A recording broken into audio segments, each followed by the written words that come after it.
Assalamualaikum warahmatullahi wabarakatuh. Selamat malam, selamat pagi, selamat siang.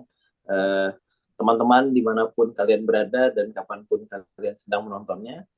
Kembali lagi bersama saya Muhammad Reza di Podcast Lingkungan.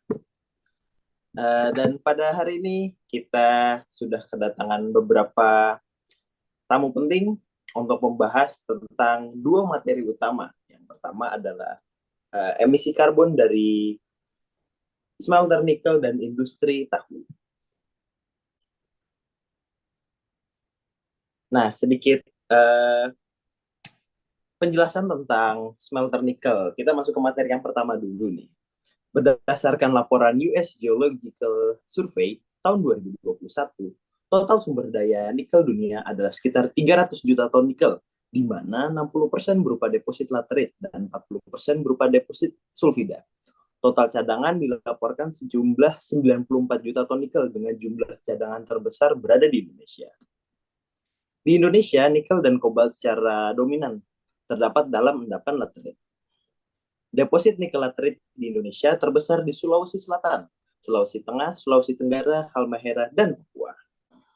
Untuk materi yang pertama, kita sudah kedatangan 3 narasumber. Yang pertama, Ibu Elisa Dwi Irvina dari Perhimpunan Ahli Pertambangan Indonesia.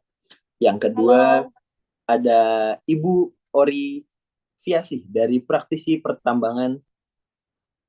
Ya, dan yang ketiga ada Ibu Certi Hidayati dari Staf Khusus Menteri SDM. Nah, untuk itu kita langsung masuk saja ke materinya nih ya. Ngomong-ngomong, smelter nikel pada tahun 2021 silam, eh, Presiden Jokowi melakukan kunjungan sekaligus peresmian ke Konawe, Sulawesi Tenggara. Mungkin di sini ada yang penasaran ya, apa tanggapan dari narasumber ahli di bidang nikel mengenai smelter nikel ini. Nah, kalau boleh tahu untuk pendapat dari Ibu Ori bagaimana ini, Bu? Mungkin kita pertama ke Ibu Ori terlebih dahulu. Ibu Ori, apa kabar Ibu? Ya, Mas Reza, Alhamdulillah baik saya. Gimana Mas Reza kabarnya? Alhamdulillah kabar saya baik juga, Bu. Nah, Bu, saya mau sedikit bertanya nih, Bu. Iya, Pada 2021 tahun silam nih, Bu, Presiden Jokowi melakukan kunjungan sekaligus peresmian ke Konawe, Sulawesi Tenggara. Mungkin di sini dari teman-teman juga penasaran bagaimana tanggapan dari Ibu sebagai ahli di bidang nikel mengenai smelter nikel ini. ya betul, Mas Reza dan kawan-kawan. eh, pabrik pabrik berdiri di Konawe, Sulawesi Tenggara, dan ya pada akhir 2021 silam ini Presiden Joko Widodo melakukan kunjungan ya sekaligus peresmian di mana merupakan pabrik pemurnian dan pengolahan atau smelt nikel.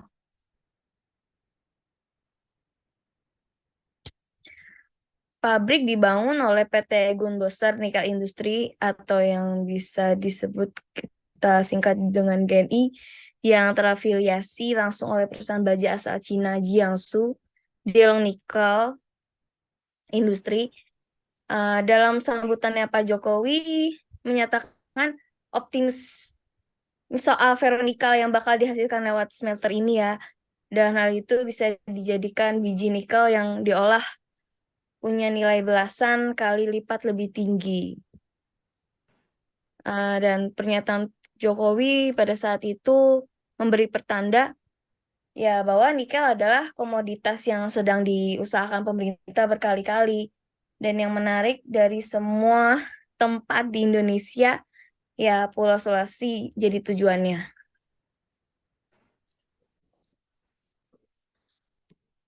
Oke, terima kasih Ibu Ori.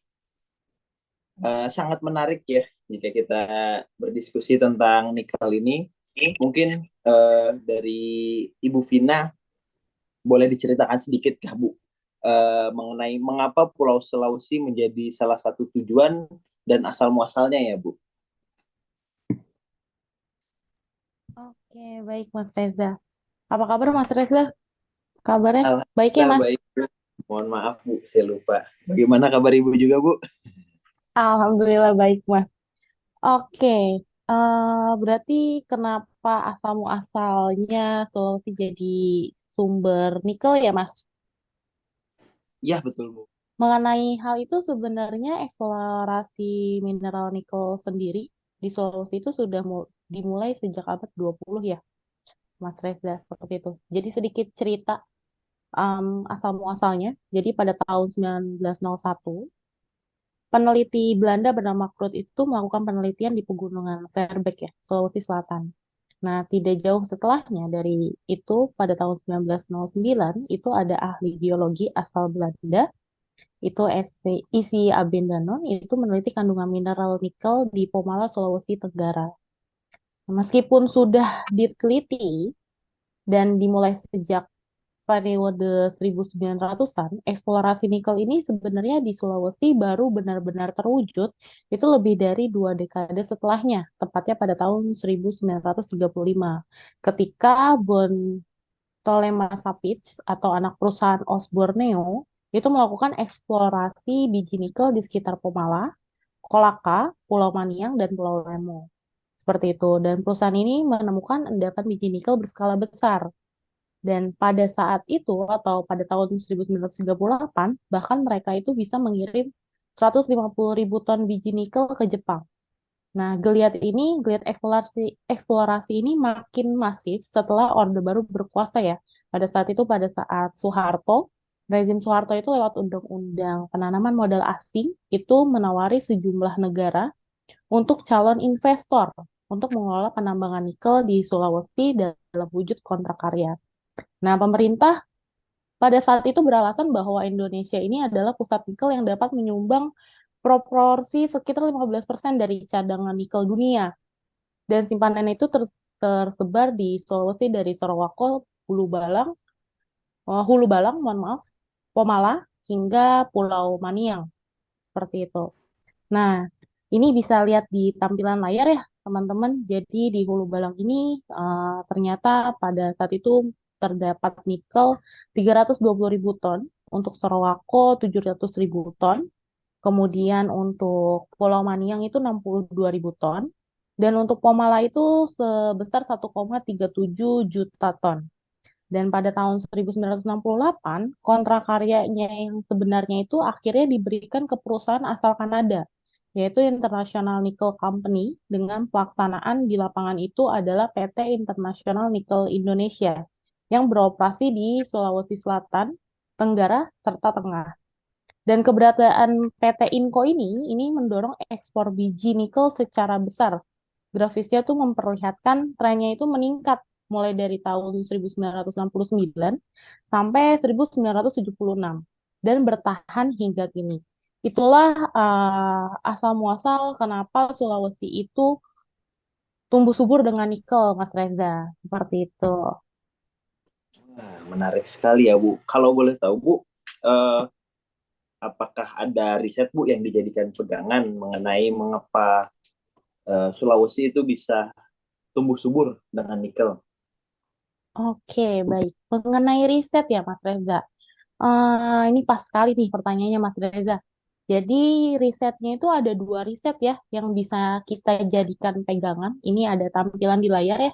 Yang satu adalah kajian bahan baku mineral untuk baterai listrik di daerah Sulawesi Tenggara. Yang satunya lagi ada profil endapan nikel laterit di daerah Palangga, Provinsi Sulawesi Tenggara juga. Kenapa ini dapat dijadikan pegangan riset? Karena kedua riset tadi itu mengambil lokasinya itu benar-benar di Sulawesi Tenggara. Dan berdasarkan riset tersebut, keberadaan biji nikel di Sulawesi ini tuh dipengaruhi oleh kondisi geologi yang ada, Mas Reza. Jadi kalau ketika bicara soal unsur geologi ya, maka ada kaitannya dengan kompleks batuan ultramafik yang tertanam di Sulawesi. Nah, batuan ini menghasilkan endapan materi nikel sebagai sumber dari biji nikel, di mana lahirnya endapan laterit nikel ini tidak bisa lepas dari proses pelapukan kimia yang melibatkan perubahan iklim, kemudian aktivitas air tanah, serta membusuknya tumbuhan. Kemudian pelapukan kimia itu juga melahirkan endapan laterit dengan ketebalan tuh bervariasi. Tetapi bisa ditarik juga angkanya. Itu bisa dari 1 hingga 20 meter seperti itu. Dan kondisi topografi dan morfologi ini pun berpengaruh juga ya di Sulawesi karena terhadap kemunculan endapan laterit ini di laterit nikel, kondisi air tanah di Sulawesi itu mayoritasnya dangkal. Misalnya itu bisa mempercepat proses pelarutan kimia. Hasilnya endapan laterit nikel ini cukup tebal dan kaya unsur nikel, Fe, Mn, dan Co atau kobalt seperti itu. Jadi kalau misalkan dikalkulasikan ya pada tahun 2021 itu ada sebanyak 1,3 miliar ton sumber daya dan cadangan biji nikel di Kolaka, Sulawesi Tenggara. Sementara kalau di Konawe itu cadangan biji nikelnya bisa mencapai 69,3 juta ton dan nilai sumber dayanya yang dapat disentuh itu sebanyak 450,57 juta ton. Jadi kan banyak sekali ya mengenai sumbernya nih. Nah, data tersebut itu tuh memberikan kita gambaran betapa banyaknya nikel di Sulawesi bila kita tarik dalam lanskap yang lebih luas di Sulawesi dan bisa dijadikan sumber nikel di Indonesia. Di mana Kementerian ESDM pun menyebutkan bahwa 90% cadangan nikel itu berpusat di 4 lokasi. 3 diantaranya itu ada di Sulawesi Tengah, Sulawesi Tenggara, Sulawesi Selatan, dan sisanya tuh ada di Maluku. Begitu, Mas Reza. Terima kasih banyak Ibu Vina. Eh, Mungkin saya ingin sedikit bertanya dengan Ibu Ori. Kalau di tahun 2022 ini, Bu, sudah berapa perusahaan yang mendapatkan izin untuk pertambangan nikel ya, Bu? Berapa perusahaan ya yang sudah mendapatkan izin? Keadaan ini sih berkorelasi lurus ya dengan aktivitas penambangan di Sulawesi per 2022 ini.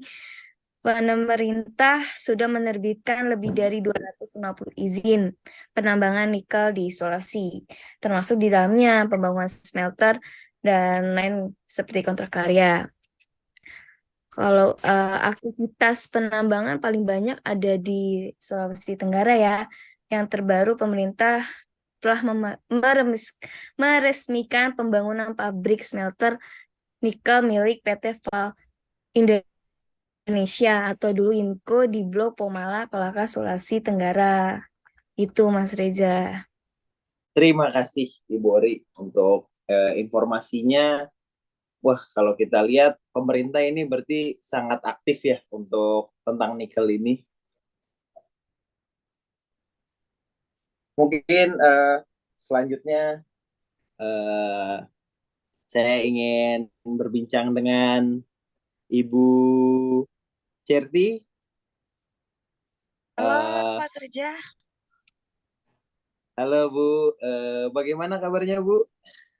Alhamdulillah baik Mas Reja. Akhirnya kita ketemu lagi ya di podcast pembahasan nikel ini sangat menarik sekali kontennya. Oke, terima kasih Bu. Nah, mungkin saya ingin menanyakan pendapat Ibu nih tentang pemerintah mengapa sangat aktif ya Bu kalau untuk pertambangan nikel Bu. Iya Pak Reja, sekarang tuh karena sudah banyak perpindahan menggunakan energi listrik ya, tentunya yang paling utama yaitu di kendaraan ya Mas ya, di mana tidak luput dari konteks global, manakala tren penggunaan kendaraan listrik ini memperlihatkan tanda-tandanya peningkatan yang menggiurkan di nikel gitu. Krisis iklim dan penggunaan batu bara yang kian dikritik mendorong banyak negara beralih ke energi hijau. Dalam konteks ini mewujudkan dari energi hijau itu adalah kendaraan listrik. Mungkin Preja udah pernah dengar ya kendaraan yang sekarang mulai launching di Indonesia ya, kendaraan mobil listrik ya. Preja Iya, tahu itu? betul Bu. Nah, itu Iya Pak. Bu, banyak jalan Bu sekarang. Iya, tentunya saat penggunaan kendaraan listrik pasti kan membutuhkan baterai ya. Baterai tersendiri itu bahan bakunya berasal dari nikel. Awal mulanya di Cina. Di Cina ini banyak sekali produksi mobil listrik sehingga memecahkan rekor kurang lebih sebesar 3 juta unit dalam rentang waktu Januari sampai dengan November 2021. Angka ini tumbuh kurang lebih 167,4% ya ketimbang periode yang sama pada tahun 2020. Jadi peningkatannya ini naik drastis ya Pak ya dari 2001 sampai 2020 ini. Dari 2020 sampai 2021 kebalik ya Pak Reja, ya. Secara penjualan juga impresif ya Pak. 2,99 juta unit itu sebesar 166,8% ketimbang 2020 itu penjualannya ya Pak, penjualan unitnya. Dari bukti penjualan tersebut membuktikan bahwa kebutuhan nikel ini semakin meningkat Pak, sehingga banyak sekali perusahaan yang beralih bidang ya Pak ya. Sekarang mungkin dari pertambangan batu bara dia ke nikel karena mungkin batu bara juga sudah mulai menurun ya. Kemudian juga 10 juta mobil listrik yang membelah jalanan naik 43% dari 2019. Proyeksi Bloomberg New Energy Finance bilang bahwa pertumbuhan mobil listrik pada 2040 bisa tembus 66 juta unit di seluruh dunia, meski tanpa dukungan dari pemerintah tentunya. Ini teman-teman bisa melihat ya kebutuhan nikel untuk baterai sendiri, yaitu untuk kendaraan listrik dapat mencapai 50% ya. Mungkin teman-teman ini kurva dari tahun 2020 sampai dengan 2002 sampai dengan 2040. Ini proyeksi kebutuhan ini ya, kebutuhan mobil listrik ataupun kendaraan berenergi listrik. Tetapi terlepas hal ini, ada satu hal yang harus diperhatikan nih Mas Reja, yaitu dampak pengolahan dan emisinya. Tentunya ketika kita menggunakan bahan sendiri, pasti ada dampaknya ya, tentunya yaitu emisi. Begitu Mas Reja. Oke, baik. Terima kasih banyak eh, Ibu Certi tentang penjelasannya. Sangat menarik ya, Bu, kalau kita bahas tentang kendaraan listrik ini. Nah, mungkin dari setiap industri itu pasti tidak luput dari dampaknya ya. Mungkin sebelum kita masuk ke dampaknya, saya ingin bertanya kembali, kalau boleh, ke Ibu Ori. Mungkin sekarang saya ingin bertanya ke Ibu Ori nih, Bu. Eh, untuk setiap industri pastinya kan tidak luput dari dampaknya nih ya, Bu. Tapi Ya, sebelum kita masuk ke dampaknya, saya mohon izin bertanya, Bu, mengenai untuk tahapan pengolahan nikel secara umum terlebih dahulu nih, Bu. Kalau boleh dijelaskan sedikit, Bu. pengolahan nikel ya secara umum. Betul, Bu. Ya, umumnya ya melibatkan beberapa tahapan pengolahan yang mencakup kita bisa bilang itu pre-treatment. Pre-treatment dia itu metode yang umumnya ya dalam pre-treatment ini termasuk penyaringan, seperti penyaringan kasar, sedimentasi, dan akan ada juga yang primary treatment. Dia primary treatment itu bertujuan untuk menghilangkan padatan terlarut ya.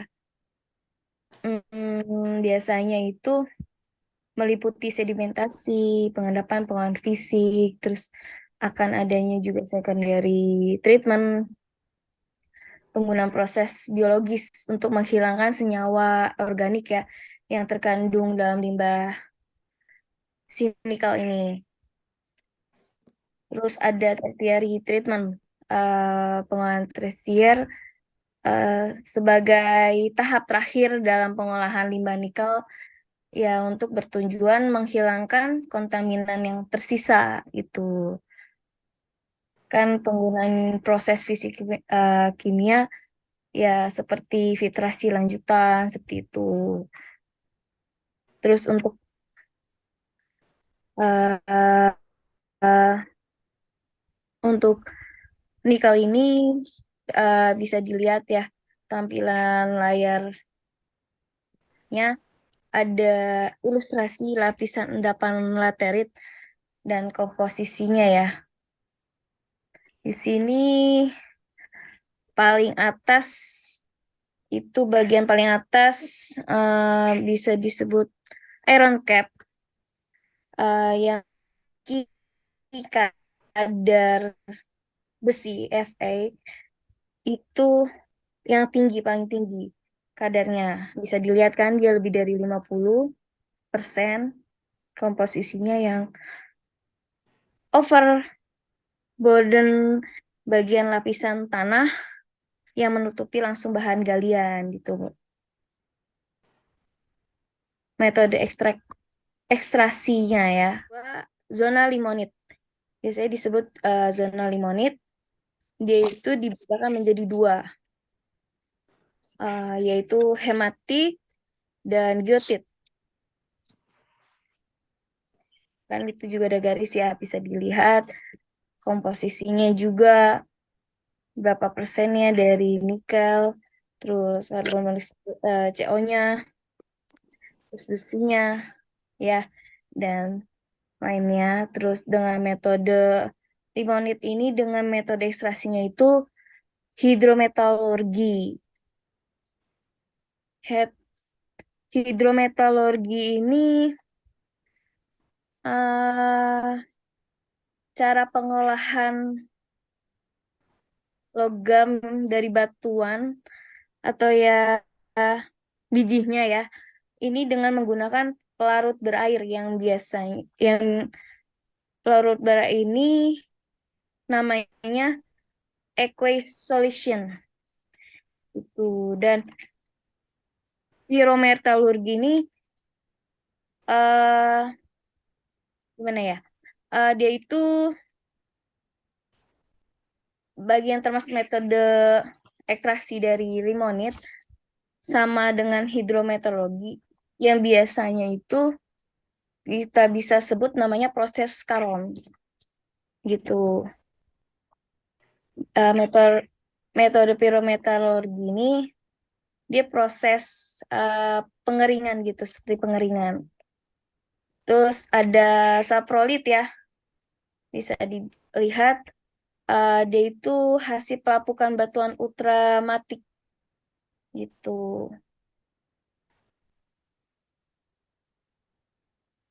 Dia sama metode ekstrasinya dengan pirometalurgi, dan yang terakhir itu bedrock.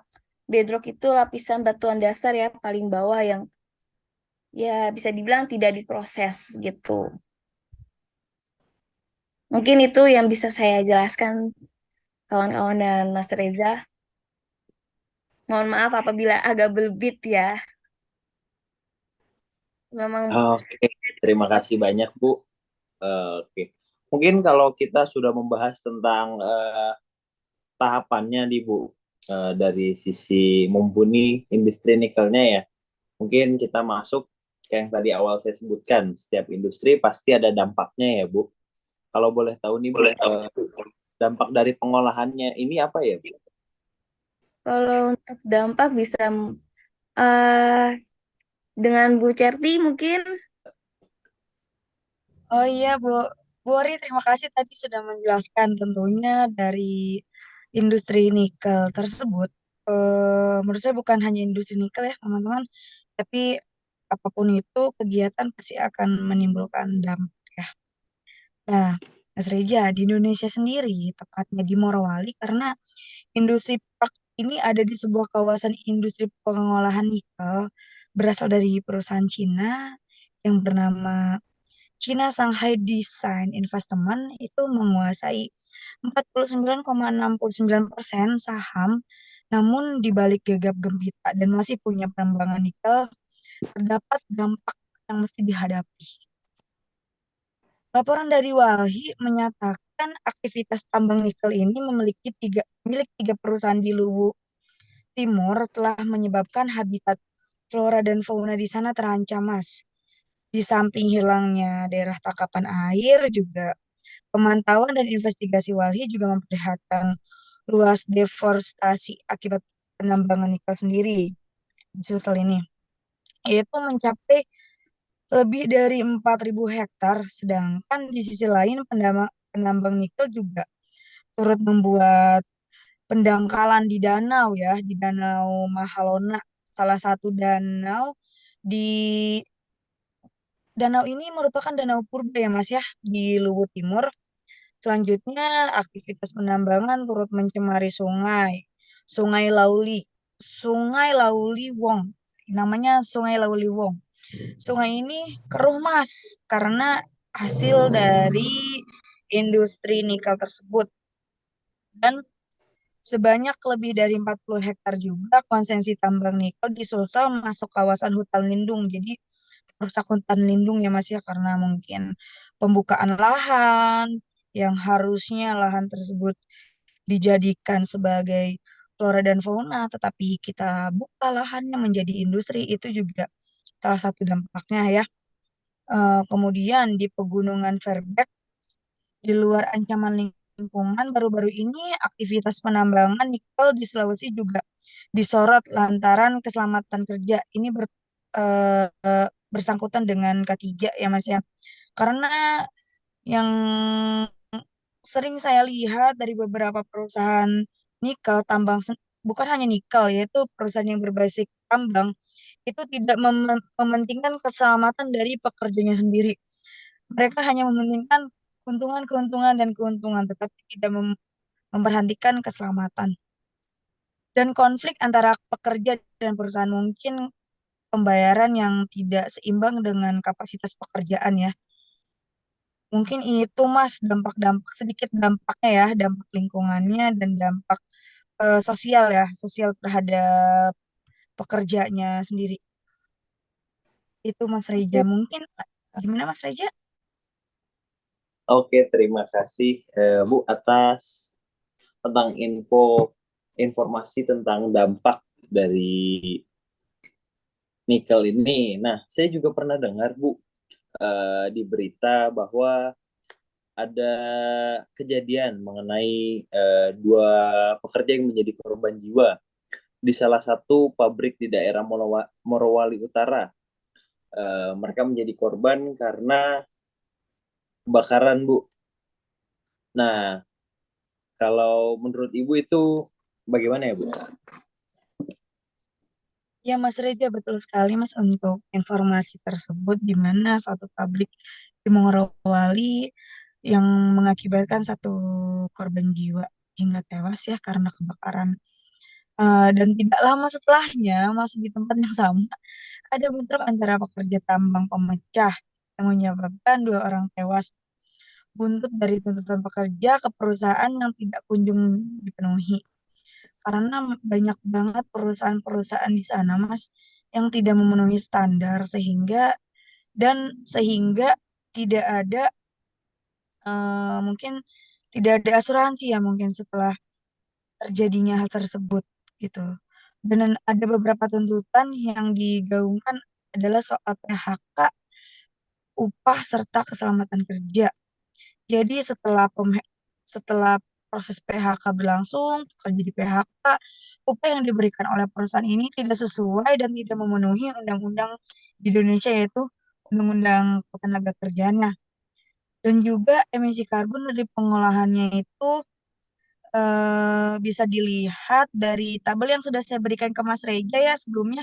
Nah ini Mas, tabelnya kita bisa lihat di monitor.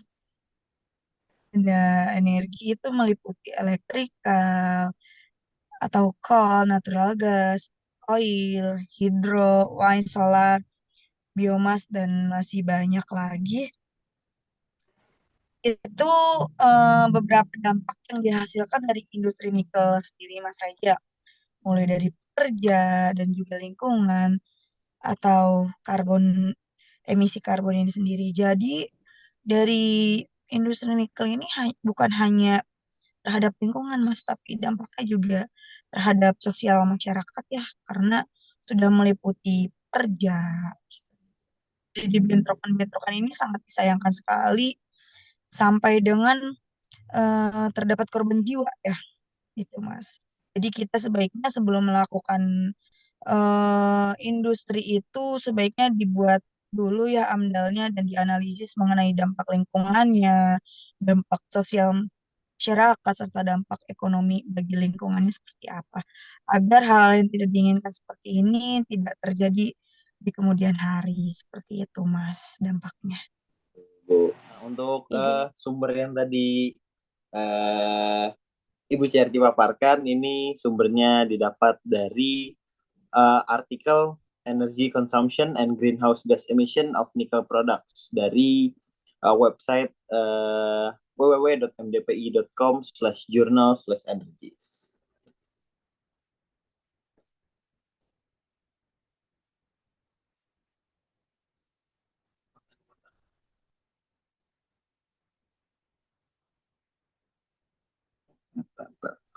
Yes, sorry.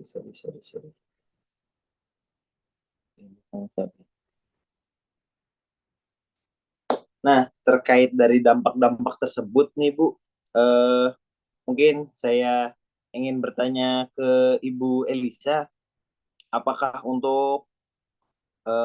sudah ada upgrading untuk pengolahan nantinya yang dapat mengurangi dampak dan juga emisi karbonnya ya, Bu? Karena sesuai informasi sebelumnya bahwa industri nikel ini sangat mumpuni untuk masa depan, tetapi kita juga harus memperhatikan untuk mengurangi dampaknya, terutama dari dampak emisi karbonnya.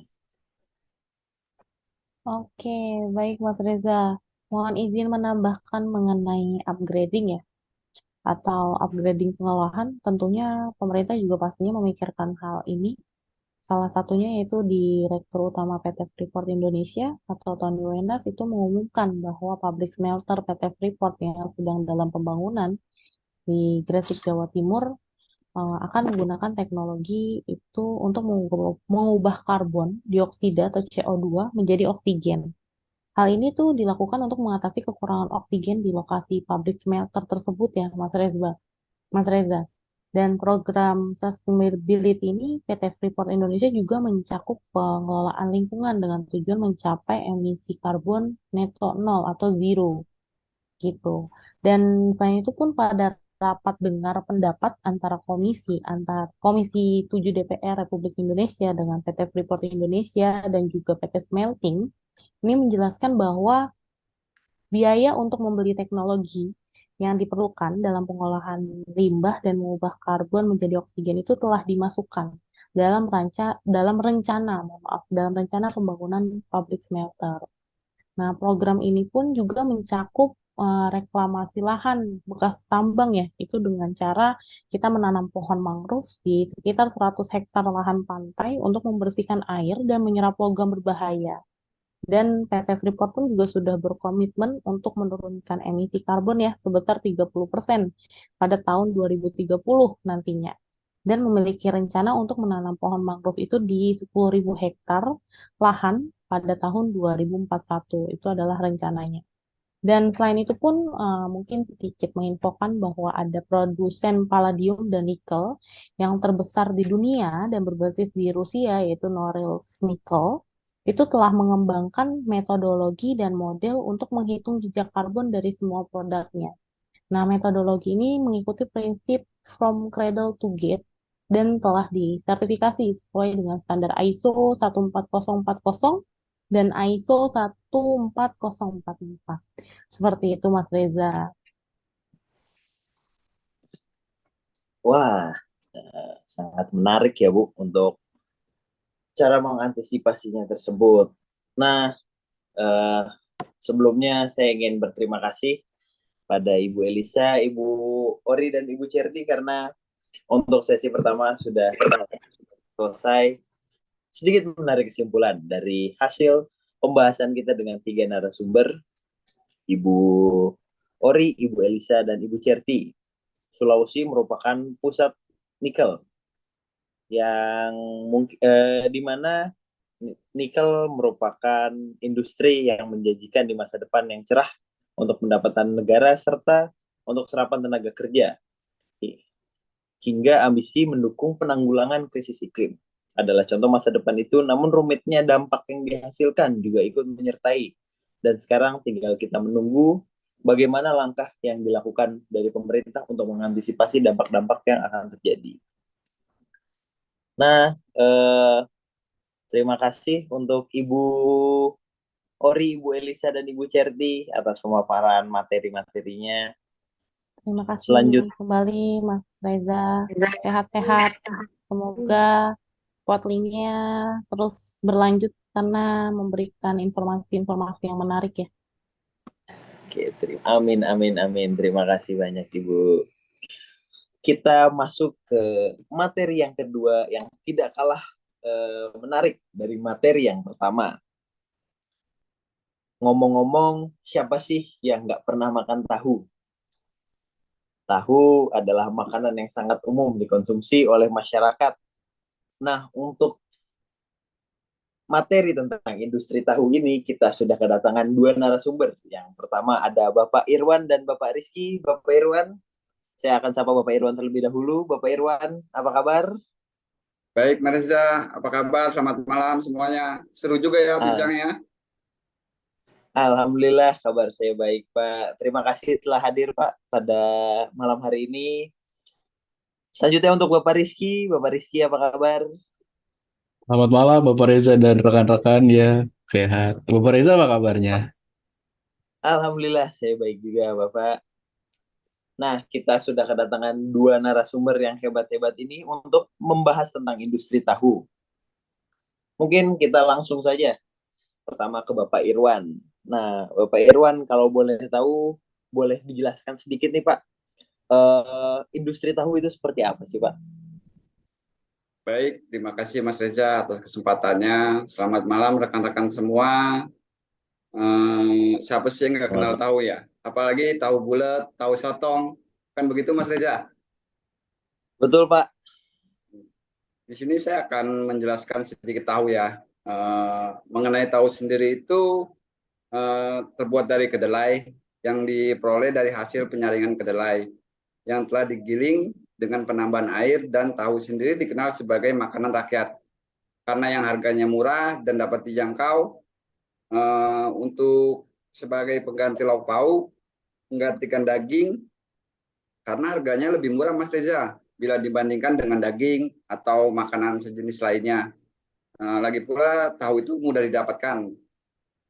Untuk menjadi berbagai macam masakan, banyaknya masyarakat mengonsumsi tahu sehingga mendorong bermunculan industri tahu, penghasil tahu. Penjelasannya sih singkat ya Mas Reza. Untuk selebihnya saya kembalikan ke Mas Reza. Oke, terima kasih Bapak Irwan. Betul sekali. Siapa sih yang nggak mengkonsumsi tahu, ya kan ya? Nah, mungkin di sini banyak yang pengen tahu nih, Pak. Pengolahan tahu itu tahapannya seperti apa sih? Dan apakah ada kesulitan-kesulitan? Mungkin kita bisa berbincang dengan Bapak Rizky. Mungkin Bapak Rizky boleh menjelaskan sedikit. Ya, terima kasih Bapak Reza. Saya di sini sebagai staf dari Kementerian Pertanian ya, dipanggil untuk menjelaskan tentang industri tahu.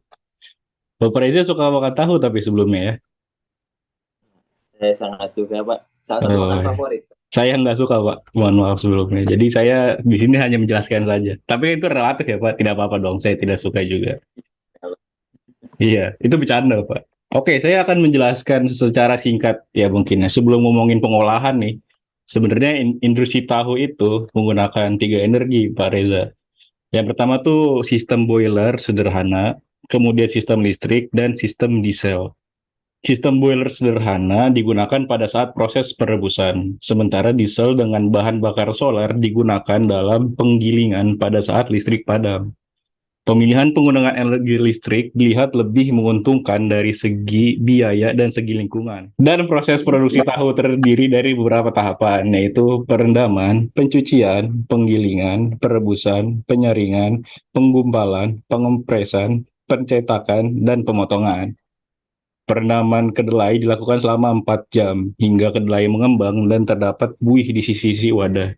Selanjutnya, kedelai digiling menggunakan mesin penggiling. Tenaga mesin yang digunakan industri tahu pada saat proses penggilingan ditambahkan air untuk memudahkan bubur kedelai keluar dan mempermudah pada saat ekstraksi. Nah, kalau kita lihat dari monitor yang sudah ditampilkan oleh Bapak Reza, pertama tuh kedelai direndam menggunakan air, dan kemudian rendaman kedelai itu dicuci menggunakan air lagi sekitar 30 liter. Dan setelah dicuci, rendaman kedelai tersebut itu akan dimasukkan ke proses penggilingan. Digiling tahunya hingga menjadi bubur kedelai, yang kemudian direbus selama 30 menit. Dan ini akan menghasilkan gas, sebenarnya dari penggilingan hingga perebusan itu akan menghasilkan emisi berupa karbon dioksida yang nanti akan dijelaskan lebih lanjut ya mungkin. Dan setelah tahap perebusan, bubur kedelai akan dimasukkan ke proses penyaringan ya. Dan tentu ditambahkan air sebanyak 74,42 liter ya.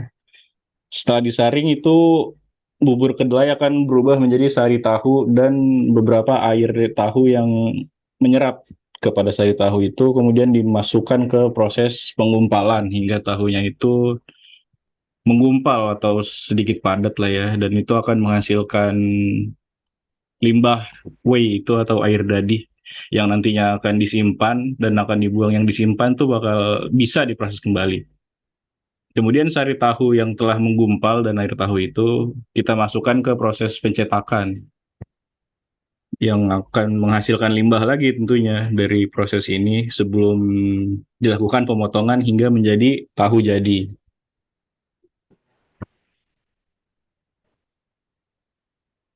Kurang lebih secara singkat proses pengolahan tahu secara produksi itu seperti ini, Mas Reza. Baik, terima kasih banyak Bapak Rizky selaku staf khusus dari Kementerian Pertanian untuk penjelasan singkat tentang tahapan proses pembuatan tahu. Mungkin saya mohon izin bertanya ke Bapak Irwan sebagai konsultan lingkungan, Pak. Baik. Untuk ngomongin produksi ini kan ada korelasinya pastinya dengan limbah ya. Seperti yang tadi dijelaskan juga dengan Bapak Rizky. Nah, dari industri tahu sendiri itu apa saja limbah yang dihasilkan sih, Pak? Baik, Mas Reza, terima kasih. Pak Rizky, selamat malam. Terima kasih. Seperti yang kita tahu, bahwa industri tahu ini tidak mudah ya untuk memproduksinya, tapi ada hasil limbahnya itu. Dari proses pengolahan produksi tahu sendiri, itu akan menghasilkan dampak dan juga emisi CO2, Mas. Prosesnya produksi penggilingan kedelai menjadi bubur, itu menggunakan energi listrik. Dengan daya listrik itu sebesar kurang lebih 750 watt dengan rata-rata penggilingan 25 menit setiap satu kali proses, Mas. Nah, sehingga energi listrik yang dibutuhkan itu sebesar 0,315 per kWh. Perhitungan emisinya sebagai berikut, Mas. Nah, emisi CO2 sama dengan konsumsi energi dikali faktor emisi. Lalu kita mendapatkan hasil nih, Mas, nih dari konsumsi energi dan faktor emisi itu sekitar 0,251 kg CO2 yang dihasilkan dalam sekali proses penggilingan untuk menjadi bubur, Mas. Untuk pengadaan airnya pun sama, itu masih menghasilkan energi CO2-nya. Dari pengadaan yang di atas itu seperti penggunaan pompanya itu kan 2 PK atau setara dengan 149,1,4 watt pompa dengan kemampuan mengisi debit air yaitu 5 meter kubik per jam. Nah, untuk perhitungannya itu sekali giling yaitu 700 liter. Sehingga energi yang dibutuhkan sebesar 0,251 209 per kWh. Untuk perhitungan CO2-nya sama seperti yang di atas, Mas. Emisi CO2 itu sama dengan konsumsi energi dikali faktor emisi. Lalu yang dihasilkan CO2-nya dalam proses penggilingan ini 0,1659 kg CO2, Mas. Gitu, Mas. Kurang lebihnya setiap produksi kedelai itu selalu menghasilkan CO2 dari bahan bakar gergaji atau prosesnya. Sama perhitungannya itu CO2 konsumsi energi dikali faktor emisi. Di sini ada tabel hasil perhitungan CO2-nya, Mas, dari penggunaan listrik, pompa, penggilingan, serbuk gergaji, limbah cair. Untuk perhitungan emisi CO2-nya itu untuk sekali penggunaan listrik pompa itu selama sebanyak 14 kg tahu itu menghasilkan 0,1659. Nah, untuk CO2-nya itu yang dihasilkan 0,011,9. Lalu totalnya itu kita bisa hitung tuh, Mas, dari hasil penggilingan, serbuk gergaji, limbah cair, itu nanti ada totalnya itu sebesar 3,7107, Mas.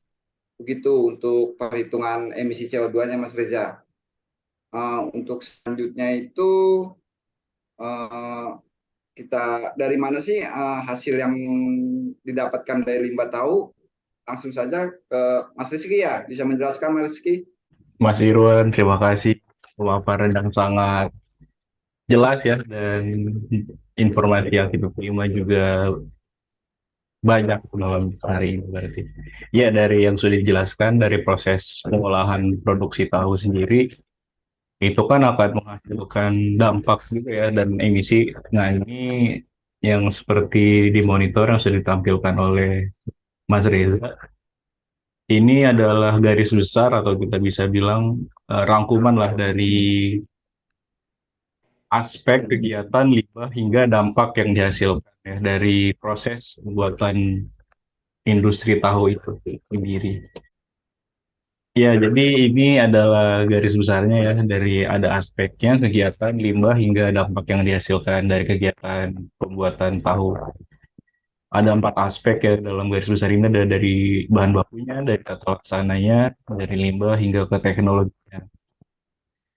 Nah, dari semua aspek ini dibagi lagi dari kegiatan, dari limbah yang dihasilkan, dari dampak juga, dari dampak yang tertera di sini ada kerusakan pada mesin penggiling ya kalau kita menggunakan terus-menerus tanpa adanya pemeliharaan lah ya. Dan dari tata laksana juga ada dampaknya, yaitu banyaknya kebutuhan air dan lantai ruang produksi menjadi licin atau bau. Seperti yang tadi kita lihat kan penggunaan airnya kan lumayan banyak ya, jadi tidak sedikit yang dikeluarkan untuk membuat tahu ini.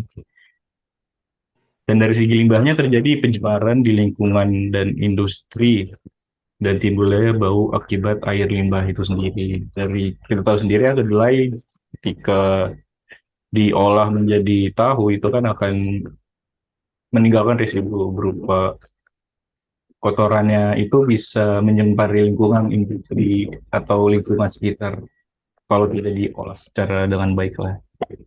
Dan yang terakhir mungkin dari dampak teknologinya itu sulitnya komunikasi antar pekerja, sehingga para pekerja harus menekan volume suara karena di dalam lingkungan industri tahu itu kan menggunakan alat yang lumayan masif ya, jadi tidak menutup kemungkinan bahwa pekerja di situ juga harus lebih effort untuk komunikasi secara personil ataupun secara grup. Nah, ini adalah dan dari tabel di sini kita dapat melakukan pengukuran dampak atau impact assessment yang merupakan tahap lanjutan untuk mengetahui dampak yang dihasilkan dari proses produksi tahu. Dampak dari proses tahu diperhitungkan dan dianalisis melalui perhitungan GRK dan tingkat efisiensi energi. Emisi karbon dioksida atau CO2 merupakan unit pengukuran untuk menstandarkan efek gas rumah kaca. Emisi gas rumah kaca menghasilkan dampak pemanasan global. Energi yang dihasilkan emisi CO2 dari proses produksi tahu dihasilkan dari penggunaan pompa, listrik, dan serbuk gergaji. Emisi CO2 penggunaan listrik berasal dari pembangkit listrik bahan bakar fosil sehingga konsumen secara tidak langsung melakukan pembakaran bahan bakar fosil. Mungkin itulah garis besar dari dampak dan tabel yang sudah saya jelaskan. Selanjutnya bisa saya kembalikan kepada moderator. Terima kasih Bapak Rizky dan Bapak Irwan atas informasi tentang dampak-dampak dari industri tahu ini. Ternyata dampaknya cukup banyak juga ya. Nah, dari dampak-dampak dan emisi yang dihasilkannya, apakah sudah ada upgrading, Pak, mengenai proses pembuatan tahu ini yang dapat mengurangi dampak dan emisi yang dihasilkannya? Mungkin boleh Bapak Irwan. Baik, terima kasih Mas Reza. Mas Reza mau tahu banget nih. Tahu banget dong Pak, biar teman-teman kita yang pendengar Podlink juga bisa mengetahuinya Pak.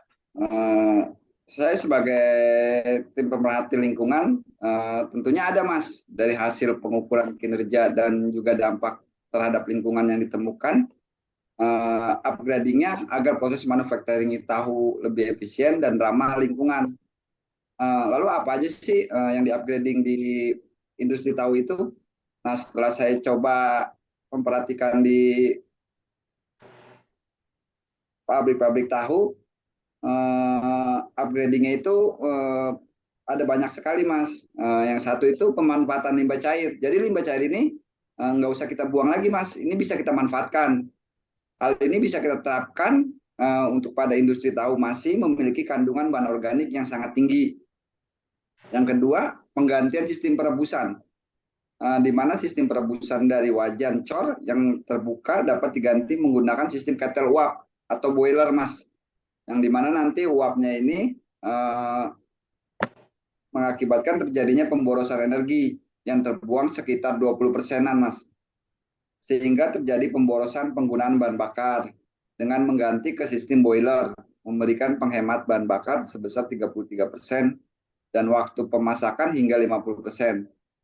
Lalu yang ketiga itu penggantian bahan bakar, di mana dampak emisi paling besar dari kegiatan produksi yaitu sebesar 300,66 kg CO2 dapat disebabkan pada sistem perebusan yang belum efisien karena penggunaan bahan bakar yang dipilih. Penggantian bahan bakar dalam proses perebusan berupa serbuk gergaji. Dapat diubahnya kita memakai apa? Untuk menggunakan LPG. Penggunaan LPG lebih baik dari penggunaan kayu bakar dalam proses perebusan kedelai.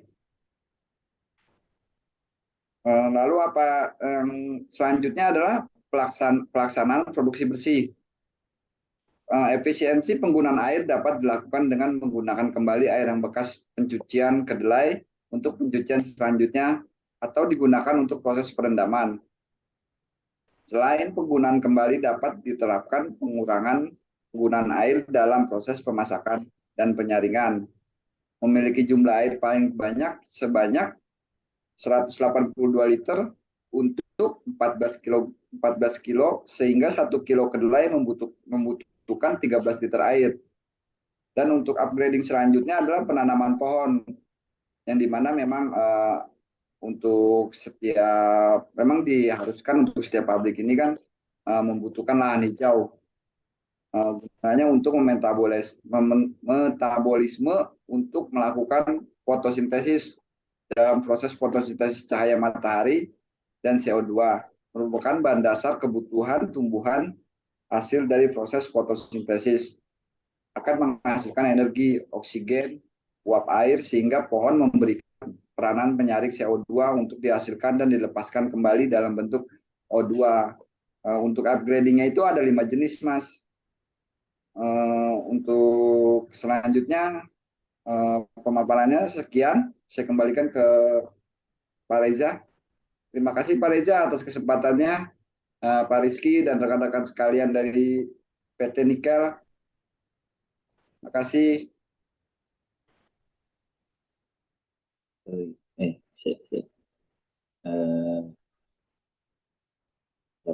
Lupa teks. Terima kasih Bapak Irwan atas informasi tentang upgrading ini.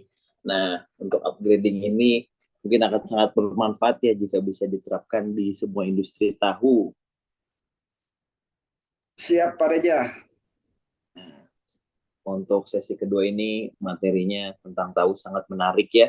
Mulai dari proses pengolahan, dampak, emisi karbon, dan juga upgrading untuk efisiensi proses pembuatan tahu ini. Nah, mungkin